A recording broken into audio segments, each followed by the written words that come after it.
Hello and welcome to today's Selling Made Simple live stream. My name is Will Barron. If you are new here, this is how things usually go. I'll answer some questions from the Selling Made Simple Academy membership, our training program. There's a community in there. They get priority. I'll answer their questions. And then once we run through those questions, I'll answer your questions, whether you're watching this on YouTube, LinkedIn. I think we're on Twitch and Twitter today as well. There's probably 0 people on Twitch consuming this content, but I will answer any of your sales, business, or appropriate life questions.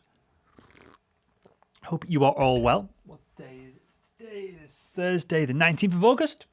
I'm excited. I nearly said what it was then. After this, I'm watching the final episode in a TV series that I've tried to watch multiple times, that I've now got through and I'm on the last episode of. Now, I'm not saying what the series is because one of you crazy buggers will throw some spoilers in there, I'm sure. So I won't say what the series is, but I'm looking forward to getting into that. So we'll do the live chat. I'm going to go home, watch that, and then get the weekend started, right? Okay, so let's jump into the Selling Made Simple Academy in our community here, and let's see what the first question is. Jan asks, how do you qualify a prospect? Do you have a step-by-step framework to do this?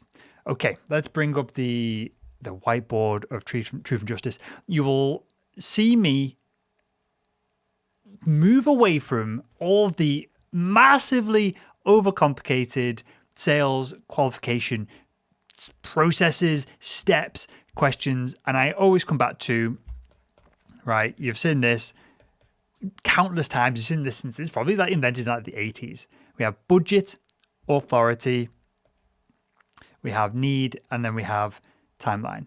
This is all you really need to qualify a buyer upfront before you get into a conversation with them, before you start chatting with them, before you go back and forth. Budget, need, authority, timeline. That's all you need. So let's quickly just run through some of these in case you're not familiar. Budget. Does the buyer, does the person you're speaking to have access to the money you need to be able to implement your product or service? This is a tick or a cross conversation here that we're going to have with the buyer.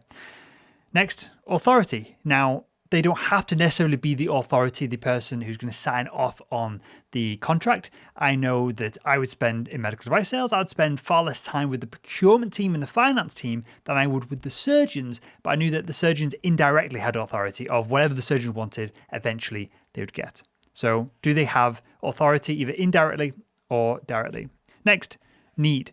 And this is the big one, right? This is the one that all salespeople tend to forget. They get excited when there is a budget. They get excited when you're speaking with the right person at the right place at the right time. But does that individual need your product or service? Can you add value to them? Can you help them reduce their costs, eliminate pains? Can you help them increase their revenue or do whatever the shareholders want for that quarter? If it's a public company, if it's a big company, that's what we're aiming towards. If you can do those things, then you found the need, which is another tick or cross exercise. And then again, time. Because it doesn't matter if the buyer has budget right now, but they're not intending on spending it for the next 6 months or 3 years because they've got other priorities in place. If your priority number 27, you're not going to get the deal done, right? So this is where time comes in. And you've got to remember, you're not just competing with the competitor. I'm not just competing with sales trainers to get people into the Selling Made Simple Academy, right? I'm competing with Netflix. I'm competing with that new car lease because you do fancy that nice new BMW instead of investing into yourself, investing into your career. You are competing against anyone who's trying to pull budget out of the organization in exchange for something else, in exchange for a transaction. So that's the time element of this. If you're not priority number 1, 2, or 3, then time is on against you, right? Time is going to hamper you. It's going to hammer you. And these are accounts that we're going to follow up with over the longer term. These are accounts that we're going to nurture. So BANT. I wish I could probably give you a few more acronyms. I could give you a few more series of questions, a few more like frameworks for all of this, but I always fall back to BANT. So that's what we'll stick to here. Okay, Jimmy asks, I'd like the Walter update. Walter is pretty good. He went to the vet for a 6-month checkup yesterday, and he went insane in the vet, but all the smells, I guess, and the people who are like grabbing all the nurses and vets who are grabbing all of them and trying to stroke him and all that good stuff. He's doing fine. He's happy as Larry. The dog training is going along well. We've got a good dog trainer who's helping out with things. He's not in the studio, obviously. Otherwise, I'd stick him on the table and parade him out for views and attention. Okay, Adam asks, what is the best way to open a call without sounding like a salesperson? So me and Adam actually talked about this briefly on a Zoom call the other day. Adam, the best thing you can do is this looping, right? You send an email, it's full of value, you're giving a white paper away, you're giving some kind of insight away, you're doing something to get the buyer's attention and not being a salesperson, you're being a value-giving, I hate the word, but a consultant, right? You do that up front, then you call the individual and say, hey, did you get my email? Now, 9 times out of 10, they're not going to pick up the phone, you're going to get a voicemail. The voicemail is, hey, did you get the email? Just checking in, I'll email you again next week, would love to catch you up on the phone. Thanks, Will. That's it. Now, if you're cold calling first and up front, all this becomes a lot more difficult because you've not got that. I know it's not much of a relationship to send that first cold email, but you've not got a starting point. You've not got a leverage point. You're almost hoping at that point when you call the individual that they're in the right place, the right time, they're in the right mindset. You're hoping that that cat just hasn't got run over this morning. You're hoping that they've not woke up hungover. They don't hate their wife, whatever it is. So I would recommend you send an email. You knock on the door, you do anything, send them something in the post, send them an industry insight magazine with post-it notes in on some important things that you think, if the deal's big enough, it's worth going to these lengths, right? Some important things from the industry trends right now that you think are relevant to their business that they may have they might get benefit from. And then call them and say, hey, did you get the magazine I sent over? Have you managed to look at any of it? I'd love to discuss some of these points with you and see how we can help you if you've got any of these issues. That's how I'd go about it. Liam asks, Will, you sales legend. Hope you're good, mate. I am good. Hope you are well, Liam. He asks, is cold calling dead? Can we finally put the last nail in the coffin? If so, multiple part question. Cold calling is just weird right now because open bounty, if anyone can, this has been an open bounty for 5 years. If you can cold call, right? If you can cold call me, right, and pitch me on the phone, to this very phone, I'll give you $1,000. Just no questions asked, $1,000 in your bank account. If you can cold call me on a live stream, right, I'll give you $2,000. That's how confident I am that nobody's going to call me and nobody's going to be able to pitch me. So I'm a managing director of a small, tiny company, right? Tiny company. Reasonable revenue per individual, but not many individuals. So I'm the decision maker for all of our purchases, essentially. There's no layer of management in salesman.org in the organization that I work for and run, right? So I'm the kind of person that you want to be in front of. We do 7 figures in revenue. We've got budget to spend, but you can't get in touch with me by cold calling. So from that perspective, and the fact that me as 34-year-old, a millennial, are aging up into all of these roles where we have authority, where we have authority over budget, you're not going to be able to cold call these people because you're not going to be able to get direct dials. It's going to be very difficult to get in contact with them. Now, is calling people in the sales process dead? No, that's the one thing that you should be aiming for more than anything else. I don't want you to send 27 emails. I don't want to try and close a deal over email. I want to use email. I want to use social selling that we cover in the social selling show with myself and Daniel Disney every week. I want to cover knocking on doors, sending stuff in the post, whatever it is. The only reason I'm doing all of that is to get someone on the phone, or in my past life, medical device sales, to get in the room with a surgeon, a procurement officer, a finance officer, right? So don't get it twisted. That initial outreach of cold calling is going to become more and more awkward for you and the buyer, because the buyer's going to be like, what the heck? What is this? What are you doing?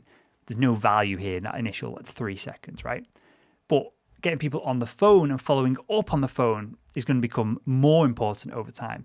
And it's probably a competitive advantage as well to be decent on the phone, because a lot of salespeople suck at it and a lot of salespeople are scared of doing it. Okay, I've just lost the tab. Okay, so Liam, following up from that question. If so, what will sales look like 5 years from now? What skills should I be mastering now? in order to be head of the pack 5 years, in 5 years, outreach skills and general skills. If you are genuinely looking at your career, and there's Liam, this for you, and this for everyone watching as well, and you genuinely are going to stay in either the same role within the same company, which, in 5 years, you might go to management, you might do this, you might go that, especially Liam, I know you've got big ambitions, mate. I know you're crushing it. If you are willing, though, to stay in that sales role in that specific industry, the best thing you can do is start to become a person of influence within that industry. So not an influencer. You're not making stupid TikTok videos. You're not trying to get just millions of eyeballs of attention that pays 0.00001p per view, and eventually you're going to make a ton of money from amassing a social media following. You want to become a person of influence within your specific space, right? You can do that in multiple ways: creating content that's insightful and regularly posting it, being the hub. So if we go back to this for a second, you can also do it by you become the hub, the center of the industry. So I've talked about it a million times. If I was still in medical device sales and I knew that I had 1, 2, 3, 4, 5, 6, 7 surgeons that I wanted to sell to, which might be it for urologists in Yorkshire who have influence and budget, there might only be 7 people there, I would start a podcast. I'd become this center, this sphere of influence, and I'd just interview surgeon 1, interview surgeon 4, interview surgeon 9. I'd go back and forth, and then I'd email each of these interviews. I'd do some work on it. I'd probably cut it up because surgeons are busy, right? Your buyers, if you're selling at a high level, if you're selling to the C-suite executives, they're probably busy as well. So I'd probably cut it up. I would do an audio. I would do snippets of text, and then I would send it to all of the other surgeons. So these are the interviews I've just done. And it's took me 3 hours. It took me like half an afternoon. I then start sending these snippets, these clips, these interviews to all these other decision makers. And then within a week or 2, 3 weeks, a month, I'm the center of this little hub. These surgeons are going to want to communicate with each other, and they're going to do it via me. They're going to do it via whatever platform I build. So 5 years from now, the people who are going to be crushing it in their sales roles are going to be people of influence within an industry. And it only takes weeks, months, years. It doesn't take decades to achieve this. 10 years ago, it did take decades because you needed to write some crappy book that no one was ever going to read. But then you needed to also get that crappy book published. And then that crappy book also needed to be published and in a shop where your potential buyer could potentially read it before you were considered a legitimate author and an expert in the space. You don't need to do any of that anymore. You've got so many options to building your brand, building your influence. And so, Liam, that's what I would do, mate. You can learn, and you will learn for the Selling Made Simple Academy. I know you're a member over there, Liam. You will learn everything else that you need to know about sales, all the soft skills, all of the technical prospecting skills. You'll learn them from the training product. And of course, we teach this idea of becoming an influencer within your space in the training project as well. But that is what will set people apart 5 years from now. I do deals now that I couldn't have done 5 years ago, 6 years ago when I started the company, and deals just come to me. It's an inbound lead, but it's an inbound lead to me very specifically of, hey, Will, I would like to do this and this. I would like to get our team on your training platform, but I'd like to speak to you first to discuss it. That is a qualified buyer, right there. They're coming to you saying, hey, to go back to what we were talking about before, if I can go back to the previous slide. They're saying, hey, I've clearly got the budget because I'm doing outreach. I am the authority because I'm the one speaking to you. Clearly have a need because I've researched the marketplace and I'm coming your way. And time, well, you can test time because you can say, hey, do you want to talk now or do you want to talk next month? There's your quick qualification question that can happen in an email. If you say right now, then time's probably on your side. So there you go. Michael asks, what are your current negative beliefs?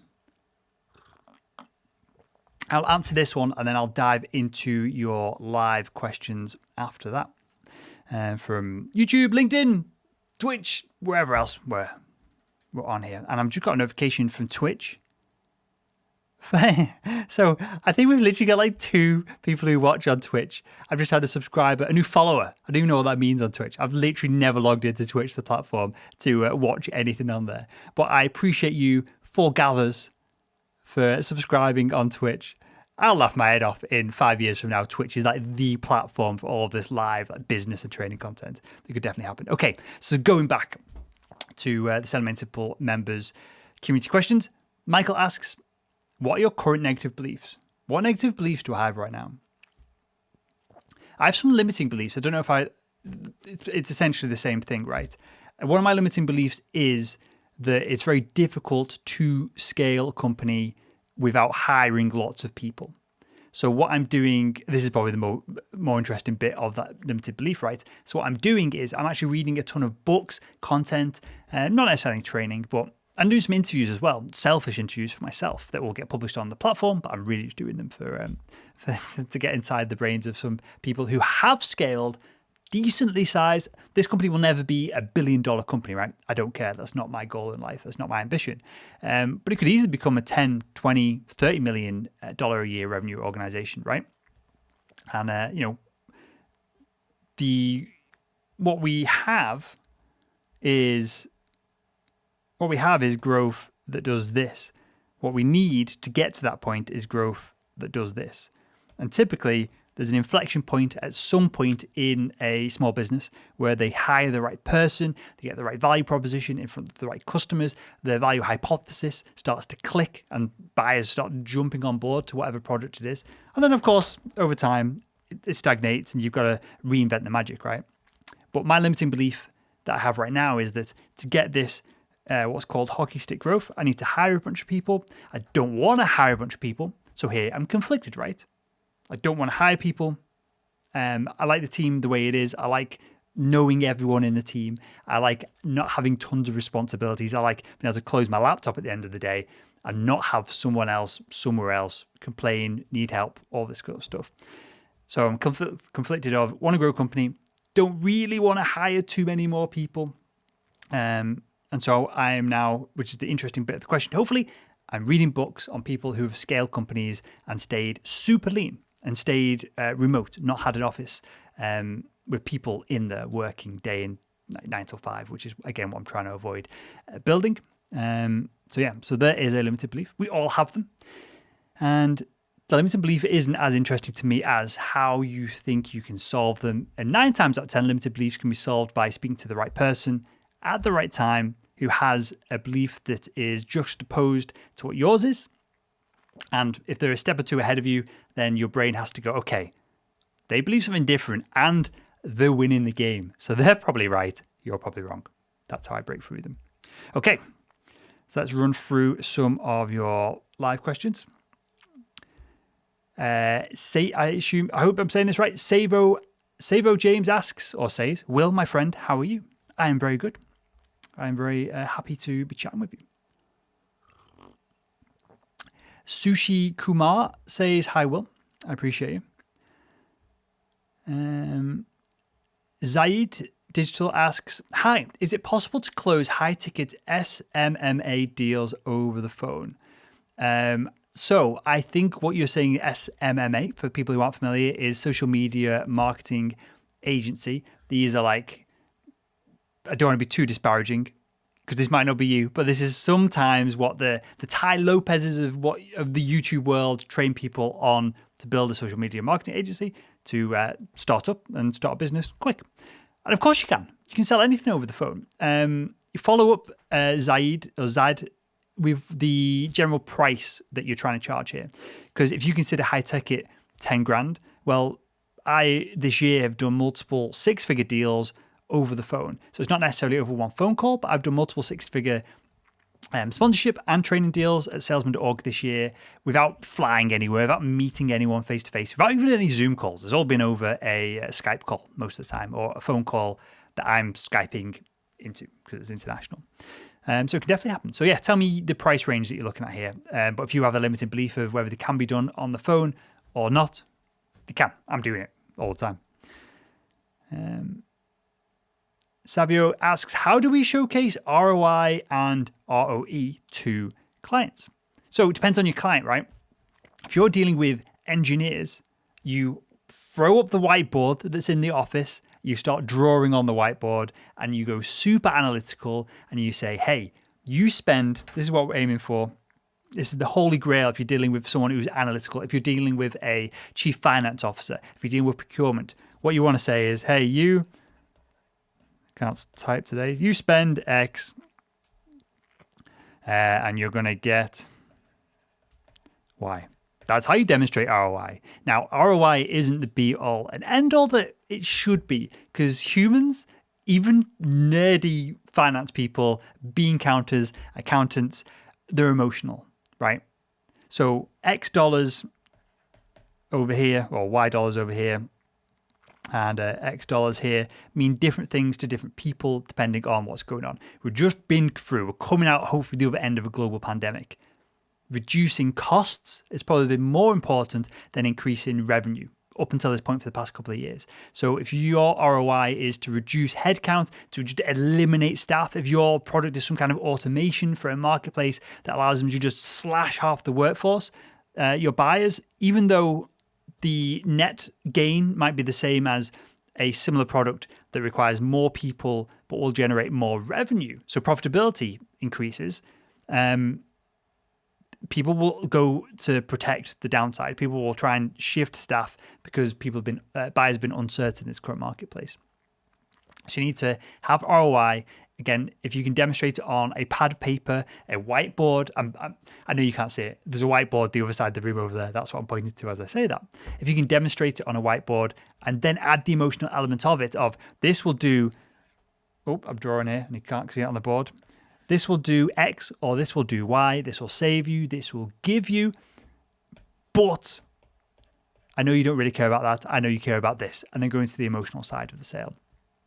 Whatever it is you think you can help with them with, and the upside of it. Liam, main man. Thanks, Will, watching live. I appreciate you, mate. You know what? I don't actually have... Liam and I both play drums. I usually have a little practice pad here that I can play with in between a podcast episodes, just to let my brain tick over. I don't have it here at the moment. Otherwise, I'd show you my chops, Liam. And you'd laugh in my face because they're terrible. Ken, dropping this here. Quick to say, hi, Will. Thanks for the great content. Ken, I appreciate you, mate. Ken, I probably owe you a Zoom call. Drop me a message, mate, and I will jump on a Zoom call with you if you like and see if there's anything I can do to help. I hope everything is going well in the new role. Harsh asks, best CRM system according to you. Now, I've not got the camera set up. Where is the board? One sec. I'll give you, this is terrible. Anyone listening to this on the audio, I'm now just about to stand up and move away from the microphone. This is terrible content. I'll show you who the best CRM company is for most small to medium-sized organizations.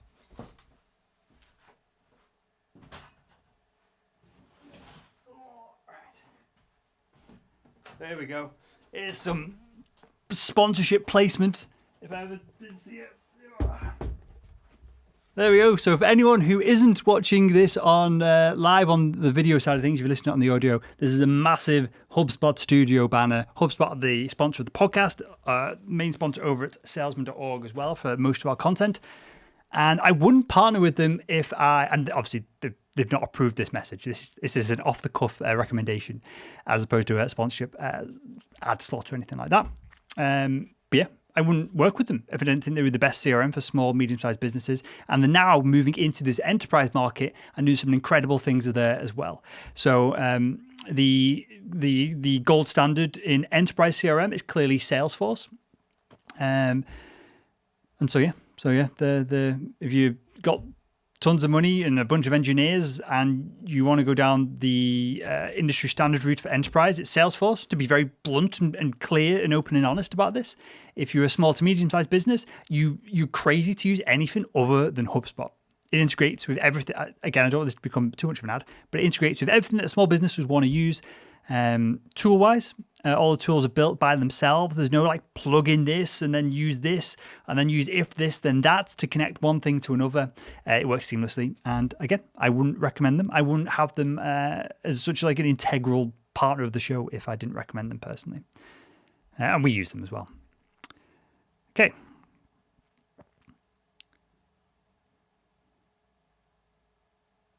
Carlos says something in probably Spanish that I will not read because it could be a career ending for me, depending on what you're saying and whether you like this content or not.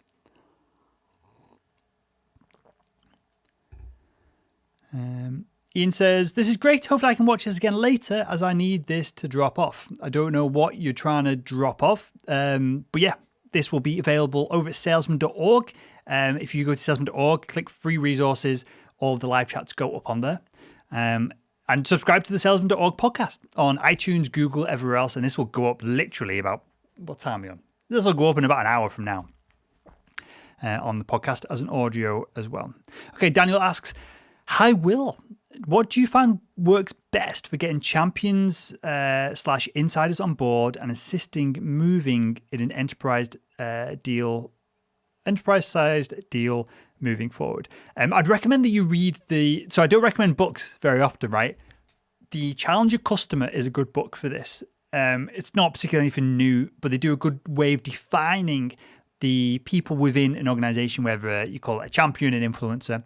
There's also, I can't remember how they call it, but essentially you have people who will block deals and you want to not necessarily even get on their good side. You want to stop them having information. You want to stop them being involved in the process by cutting them out of things. But your question is, how do you find champions and insiders? The simple way to go about this is more conversations. There is no hack. There is no weird technique. There's no trick to create these champions, these insiders. Some people genuinely care about the company that they work for. And when you ask them a question, their response is typically going to be, yes, we, the organization, can do this. People who are less interested in their jobs and helping the organization are more interested in themselves. And they can be useful as well, but typically less useful from a champion's perspective. When you ask them questions, they'll say, I can do this, or this will benefit me. And you can sell to either side of this, but champions typically answer questions with, hey, we would love to do this. We can do this. I can arrange this so that we can do 1, 2, 3. And that's what you want to subtly look out for when you're having these conversations internally with an organization. But the most important thing is just to have more conversations. Speak to the end users. Speak to, if it's a software product, the IT team, the support team, whoever's going to be, I know it's a pain in the ass, but you're talking about enterprise-sized deals here. That's the legwork that you or someone in your team, if you've got even an SDR, that you can just stick them on the phone and get them to do some reconnaissance for you. That's what you've got to do to get these larger deal size done. Me selling medical devices, the surgeon's the real influencer and the champion. The procurement team are the final decision makers.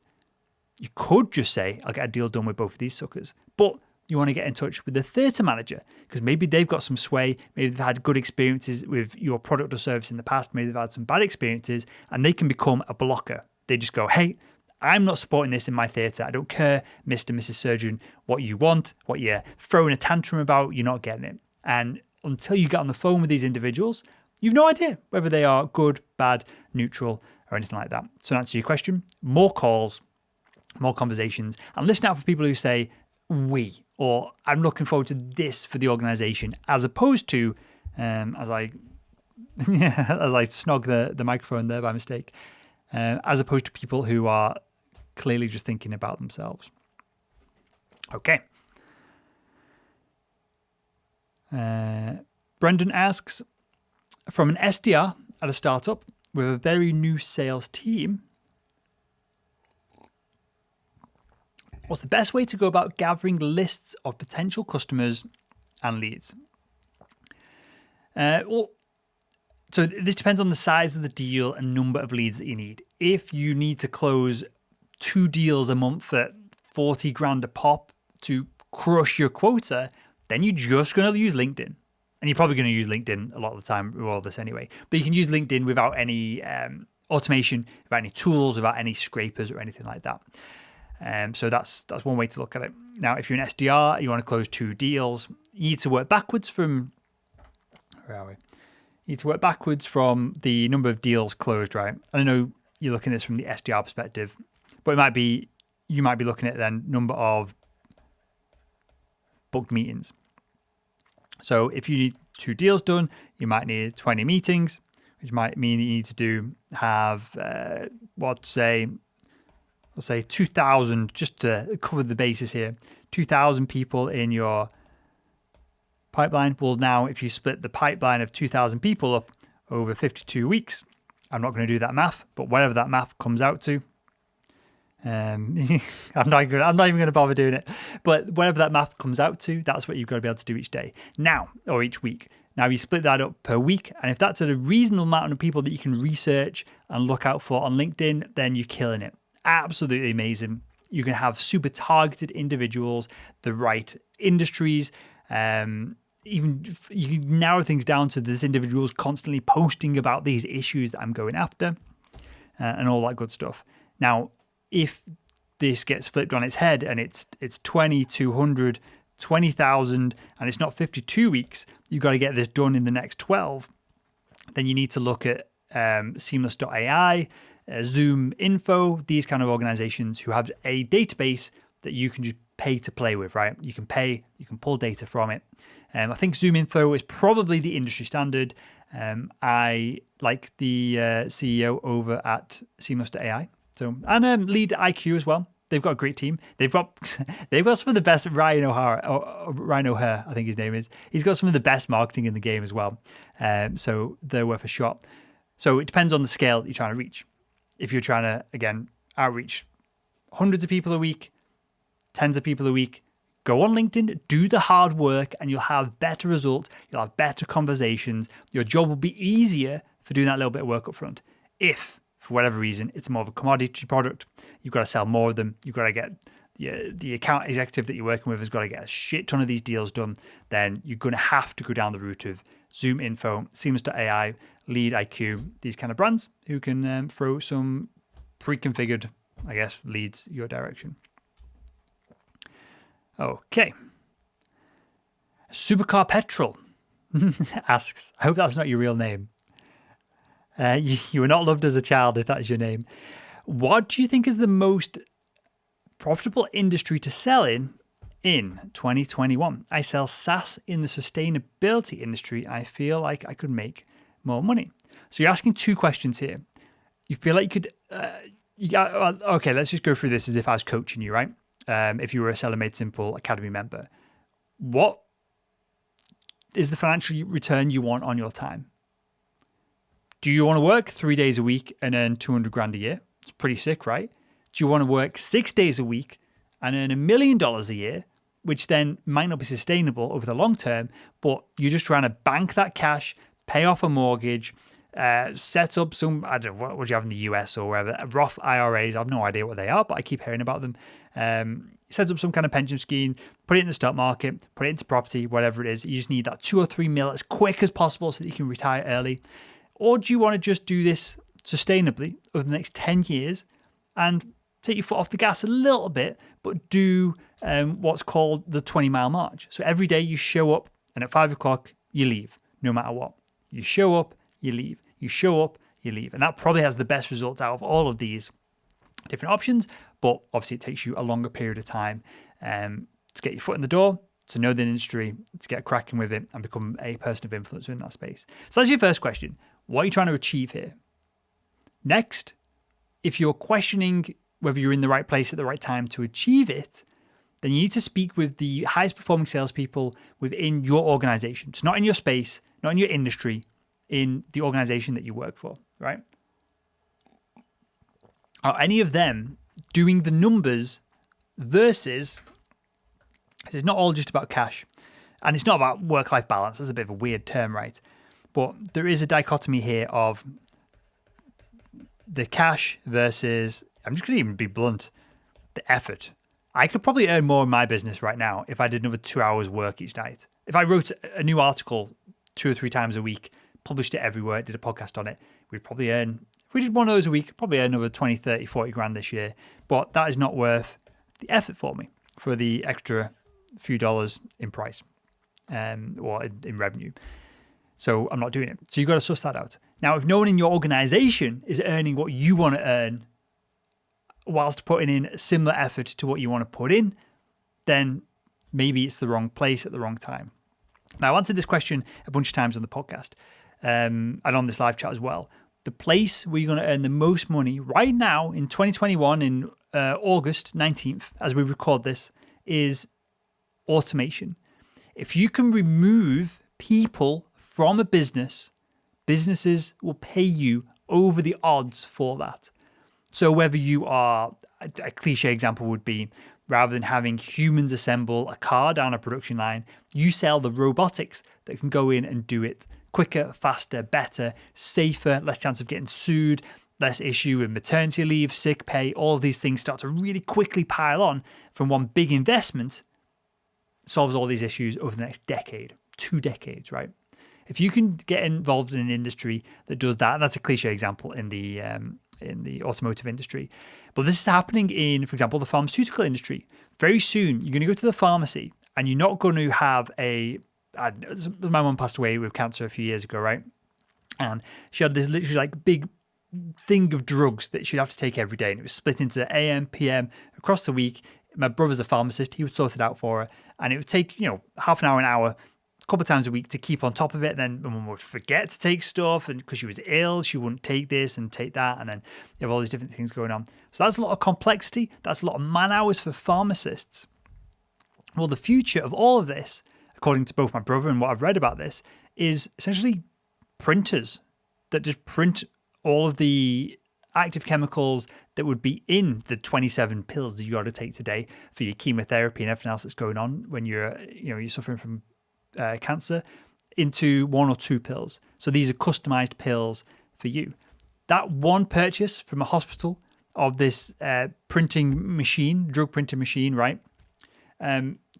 Probably wipes out 50% of the pharmacists there, right? It wipes out 50% of the pharmacy dispensers, right?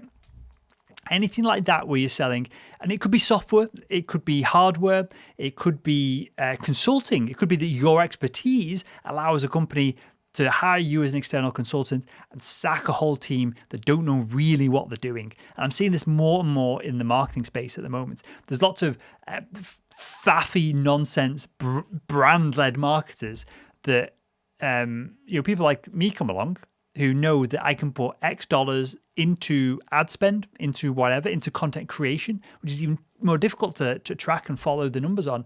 And I can bring out X plus $2 at the other end of it all. People like me, even though I'm a salesperson, right? Even people like, if a stupid salesperson like me, a knuckle-dragging idiot, can come in, learn the marketing, and essentially do sales via marketing and crush traditional marketers, I get offers all the time to come and do consulting, and they would happily have me and our team internally over at salesman.org do their marketing, sack off half of their team because they want to reduce headcount. So there you go. That was a long-winded answer to a relatively short question. But anywhere where you can reduce headcount, automate via software, via robotics, via VR, whatever it is, they're all the buzzwordy things at the moment. And if you can reduce headcount using those technologies, that's where you're going to earn like serious money. Okay, I'll answer 1 or 2 more, and then I'm going to get going. Howard asks, what equipment do you use to record this show? That's a good question. I will. I've actually said this a bunch of times now. We were supposed to move out of this space at the beginning of this year. The deal fell through. The property that we were looking to purchase just fell apart. Right, the deal as opposed to the property. So we didn't move, because what I was going to do then on the kind of day or 2 before moving, I was just going to go around and document everything that we have here. So some of it's live and on, some of it isn't right now. So we use Blackmagic cameras with Panasonic lenses. So we've got A cam, we've got B cam, C cam is down there. It looks at the desk, kind of points upwards. That is not set up right now. The Blackmagic 4K pocket cinema cameras, I think they're called. And we don't use SD cards. These just go straight into a hard drive. So we record like an hour, 2 hours, 27 hours straight without messing around with SD cards and that kind of thing. What's controlling the switching of the cameras and allowing me to go through these different scenes essentially is called the A10 Mini Extreme, also by even Blackmagic. It also allows me to record this live stream. So and it plugs into your computer. So your computer just sees it as a webcam. So I do Zoom calls from here. I do Skype calls from here. I do everything from here. And the person that I'm Zooming with, Skyping with, sees what you're seeing right now. The great thing about this is it's that right here. It's basically a computer. So I don't need the laptop. Don't need the laptop. Don't need the iPad. Don't need anything. I press this one button here and we're live. We're on air. So your laptop's not going to crash. Your computer's not going to crash. Your phone, if you're trying to stream from your phone, isn't going to get all like bogged down with all the different apps that you've got running. One button. This handles everything seamlessly and you're rocking and rolling. What else do we have? I have an iPad Pro here, which I just plug straight into this. And it allows me to do this scene and go back and forth and say hi to you guys. And and I find this is really useful, not just for these live chats, but when I'm doing consulting work. I'm pretty visual. It really helps me if I'm describing, for example, earlier on we were talking about BANT. If I can just write out those letters, it helps me keep on track. By the time I just wrote B, A, and if I don't carry on writing them out, I've lost my train of thought. I'm off to one thing, I'm off to another, and the consulting experience isn't as good, whether this is for an individual, like you guys watching this, or when I'm consulting with leadership and doing more implementation of higher level sales across a whole team. So yeah, that's why I use this. Keeps me on track. MacBook, but you could use any laptop. What else do we have in here? These studio lights. These are quite funny. The studio was really loud. You might be able to hear a little bit of background noise at the moment with another piece of equipment that I have off to the side that has a fan in it. But I don't know for fire safety how useful this is. I modified these lights that are above me, and I took their big, ridiculous, cheap, crappy fans out of them, and I put high quality PC fans in them. Temperature, it's got a temperature gauge on the back so you can see how hot they are, and the temperature went up by like 5-6 degrees, but now they're essentially silent. And so these are really useful. One of the biggest issues that I had was these are actually screens behind me, right? And this does not seem like a big issue, but obviously you've got light bouncing down, it hits the screen, has weird reflections. And if you look back to our content, maybe 2 years ago, I hadn't sussed out how to stop the light hitting the screens. Now, I can't really show you, but the answer was just to stick a load of cardboard on the edge of the light here. It's just out of shot, just out of view. There's just a bunch of IKEA boxes like glued on there and bolted onto these bigger lights, right? And that solved the issue with the reflections in the background. That was a real pain in the ass. This microphone is a Shure SM7B. This is not this one in particular, but this is the brand of microphone, the model microphone that Michael Jackson recorded his Thriller album on. And it goes into a Mac Mini where all of the recording and all that kind of stuff happens. So there you go. Because I'm probably not going to be able to do a full tour of this anytime soon. So there you go. That is anyone asks that question in the future, I'll point them to this video. Okay, right. Last question, and this is quite a good one. Vickers asks, what is the approximate ratio of cost of content creation to sales made? So I assume you're talking about us at salesman.org, right? Because it depends on the product. If it's a commodity product and it's £2 a month to use, you could not spend that much on content creation and get people to sign up if the value proposition is a strong one.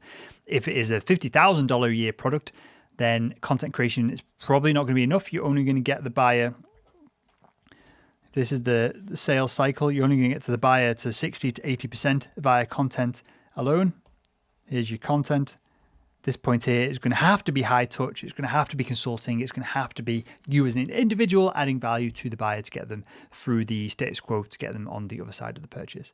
And for us specifically, our podcast, I don't know if I really want to share the numbers, but our podcast costs X dollars to produce an episode, to promote it. And these are all hard numbers that we work to, and we are constantly trying to reduce those numbers whilst hopefully increasing the hourly pay of our team and the bonuses and all that good stuff. I want all that stuff to go up whilst the production costs come down. How do we do that? We reduce production costs for the podcast, for our writers, for the video content that we produce for this kind of stuff. We reduce all those costs by templates, by systems, by frameworks, which is obviously what we teach over at salesman.org, right? Now, maybe a more interesting question is, what is the cheapest content that we produce that leads to the most sales? And that is by far these live chats, right? Let me just, excuse me for a second as I just jump into my email, right? Since I've been doing this, how long have we been on for now? We've been on for 46 minutes, 47 minutes. We've had 4 people sign up to the Selling Made Simple Academy. I've not even really plugged it, right? I've not really talked about it. It's been mentioned, but we've got Kevin, John. I think that is Sue, but it's a weird email address. Hi, Sue. I think that's your name. And then Gary. I appreciate you, Gary. So I am assuming that these individuals have watched this live stream, probably have gone through all of our content, may have gone through the free training that we offer, which you can head over to, if you head over to salesman.org/training. There's a whole training, and then we give you an offer for the product for the Selling Made Simple Academy at the end of it at a massive discount. So if you're going to buy Selling Made Simple Academy, make sure you go through that training just to get the discount, right?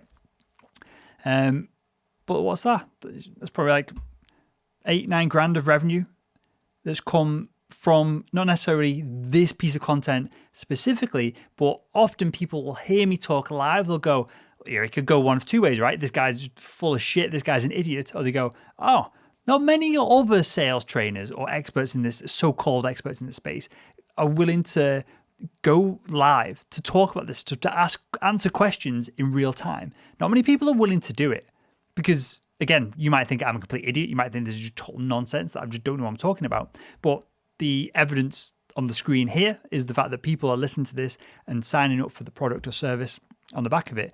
And these live chats cost essentially $0 to produce. There's no editing. It's all done live, very obviously. At the end of this now, I click one button. I take the hard drive, the solid state drive, SSD, that's plugged into this now. I take it back to my house, because it's getting on a bit now. At times at 6:30. I sometimes do it here, but take it back to the house, plug it into the computer, pull the audio off it, put it on the blog so it goes on the website. Done. It's cost me essentially, 2 hours of time for what I could probably calculate it, but about 2.5 hours of time for about 7 grand in revenue. It's pretty cool, right? If you're not doing lives are clearly this differentiator between people who create content but aren't really experts, and their advice via video, pre-recorded video or article might be fantastic, but it takes a different level. It's a different beast to do this live, to answer questions that you don't know is coming your way. And so if you're capable of doing that, one live chat a week could be the cheapest content you ever produce that has the biggest impact on your revenue. So there we go. We will wrap up with that. I hope you all enjoyed this live chat. If you did and you want to learn more about, because we touched on it a little bit in this live chat today, if you want to learn more about frameworks, if you want to learn more about what we do over at salesman.org, if you want to start hitting your sales quota, if you want to start beating your sales quota every single time, head over to salesman.org/training, get signed up to that. Again, if you enjoy the training, there's an offer at the end of it that'll get you the Selling Made Simple Academy membership for the best deal we've ever done. A ton of bonuses as well. And so with that, I will love you and leave you all. And I'll speak with you again next week on the Selling Made Simple live chat. Cheers, guys.